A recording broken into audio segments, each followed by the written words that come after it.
Hey, how you doing? Wayne LaPierre. Really nice to meet you. I'm glad you're here today. But thanks for being a member. Well, you know what it is. You've been through it. I just think good to see you. Oh, great to see you. Congratulations. Hi, nice to meet you. Thanks for taking the time to be here. That's great. Thanks for serving in the legislature. It's a good. Oh, I appreciate the invite to get out here. I try to get out there and thank everybody. Tell everybody what's going on. Yeah. Well, I hope we have good news in mid-November. Fighting the bad guys and staying on the offense. Everybody's all around. I appreciate it. Thanks. That's the truth, isn't it? Thank you. For 2 decades, Wayne has led the NRA through a period of unprecedented membership growth and political clout in defense of our Second Amendment rights. Backed by NRA's 4 million active members, Wayne has led NRA efforts to restore the relevance and sanctity of the Second Amendment, and today this right continues to be preserved by freedom's largest, most potent, and devoted voluntary organization. It is my most awesome pleasure to introduce Wayne LaPierre. Thanks so much. Thank you. Thank you so much. Thanks. Thanks a lot. Thank you. That really kind introduction you gave me, but here's what you really ought to remember, and I've been saying it all day.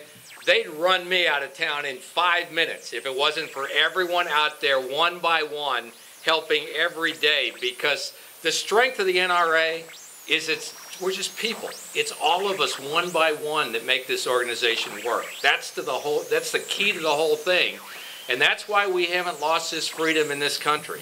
So I want to thank all of you for what you do every day, because that's the magic that makes all of us work. And I think you'll agree with me on this. Becoming a member is actually a way of defining yourself. When I see an NRA hat across that room, I immediately feel a bond to the fabric that keeps this country free. It's like I know what that person believes. I know they believe in American freedom. I know they're not going to let what happened in England happen to this country. I know they believe our way of life is better than the rest of the world. It really is a way of defining yourself. It was put in our Constitution by our founding fathers and fought for by American blacks after the Civil War. And I really believe the only ones that don't get it are this elite class of people, and you know who they are, the Soroses and the Bloombergs and some of the politicians, a bunch of the politicians, the media, that reserve the right for themselves and want to deny it to everybody else. But we are the majority. That's why, and Patricia, you talked about a bunch of it, we've had this phenomenal restoration of this freedom for the last 20 years in this country. I mean, to talk about, and you listed a bunch of them, each one of these accomplishments is almost an historical achievement. I mean, to list them really doesn't do them justice, but just think about it. We have a pass-through provision. If you're legal where you start out, legal where you end up, you can travel in this country. We have preemption laws in almost every state now, where city councils can't go in and pass some crazy patchwork quilt of gun laws, so it'd be impossible to even drive around your state. We have range protection laws, hunter protection, hunter harassment laws. We have the McClure-Volkmer bill that completely rewrote the entire '68 Gun Control Act. We have right to carry now in 41 states. We saved the entire American firearms industry. They were trying to say, and suing the industry, every time a criminal got a hold of a gun, they were trying to sue the industry out of business. I mean, third-party criminal liability, criminal misuse of a legally sold product always breaks the chain of liability. They weren't winning the suits, but they were burying the gun manufacturers in massive amounts of legal fees, where they were already informing the Pentagon and the military that they weren't going to be around. We were going to lose every American gun company. And we passed a law saying if you breach a contract, you breach a warranty, you break the law, you can be sued, but not if you make a legally sold product and some criminal gets a hold of it. Because we are up against a group of elitists, as I talk about, that it's almost gotten to the point with them, they want it their way regardless of what the law says, regardless of what the Constitution says. It's going to be my way. And you see that in so many aspects of government these days. You see it in terms of our border policy, where you have a law and it's not enforced. You see it in terms of prosecutions. How it specifically plays out for gun owners in this country, though, is this. In Washington, D.C., you get the Heller case saying it's an individual right to own a firearm, and the D.C. City Council says, we'll see about that. In New Orleans, after they went after Katrina, into people's houses and illegally confiscated their guns. And the federal court said, you had no right to do that. Give them back.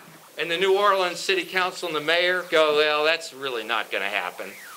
Or in the recent McDonald case, where the Supreme Court said it's an incorporated individual right to own a firearm anywhere you live in this country, any block you live in the city of Chicago. And yet you have the mayor and the city council of Chicago sitting there going, hey, we don't like it, so you're not going to practice it. As if their opinion trumped the Constitution. As if their opinion trumped individual freedom. I mean, there's nothing about the authority of a mayor or a city council that gives them some supersized authority to throw the Constitution out the window.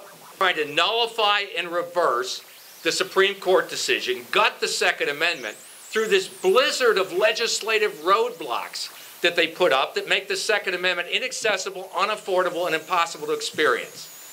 I mean, Supreme Court decisions have to have consequences. An incorporated freedom has to be a real freedom for every American. If not, Supreme Court decisions simply become toothless decrees, and the whole premise of American constitutional authority collapses in this country. And yet that's what we're dealing with. I mean, they're protected. They have their firearms. They reserve it for themselves. You look at the permit list in New York City. If you're rich, if you're famous, if you're a sports star, my gosh, the Mets 300 hitter just got a carry permit in New York City. You try to do that if you're an average citizen in the Bronx in New York. You're flat out of luck. It's almost with the elites that gun controls become code for, we know guns protect people, we just want them all under the government control or in our own hands. We don't want anybody else to have them. And so they support the government, putting them in sports stadiums and banks and around money and around diplomats and everybody the government wants protected. But we're not hiring police, we're firing police because of budget issues. There's not enough money to put a police officer in your home in the middle of the night or when you're driving home late at night from somewhere. And the elites reserve the right, as I said, for themselves. This fight is about the non-Wall Street executive, the non-celebrity, the non-titan of industry. It's about the average citizen's right to own a gun under the Constitution of the United States and have the right of personal protection. And we are never going to give up on that individual citizen. I promise you. We're a huge segment of America, though. I'll tell you. You look at the shooting sports, there is an American is playing catch. Before there was baseball, before there was basketball, Americans always participated in the shooting sports. I mean, 30, 40 million Americans participate in the shooting sports. That's more than golf, tennis, and skiing. I don't want the U.S. to look more like the planet. I think you'll agree with me. We want the rest of the planet to look more like the U.S. of A. I mean, that's so. If there's ever a time to saddle up, to ride, to hang the lanterns, and be a Paul Revere and fight for freedom, it's now. I mean, I've been saying all along, this is an all-in election. I mean, you've seen it on the NRA magazines. You've seen it everywhere. But it's really true. Because I can never remember an election in my lifetime where all of our freedom, all of our rights, in a lot of ways, all of our way of life, and for certain, all of our Second Amendment is on the line. I mean, no one can sit this one out. And we're Americans, we're NRA members, you're Kansas State Rifle Association members, we're patriots, and by God, in this election, every single one of us needs to be all in. So please join with us together, and let's get everybody we can out to vote, and between now and election, let's save freedom in this country. Thank you very much. Thank you. Thank you. Thanks.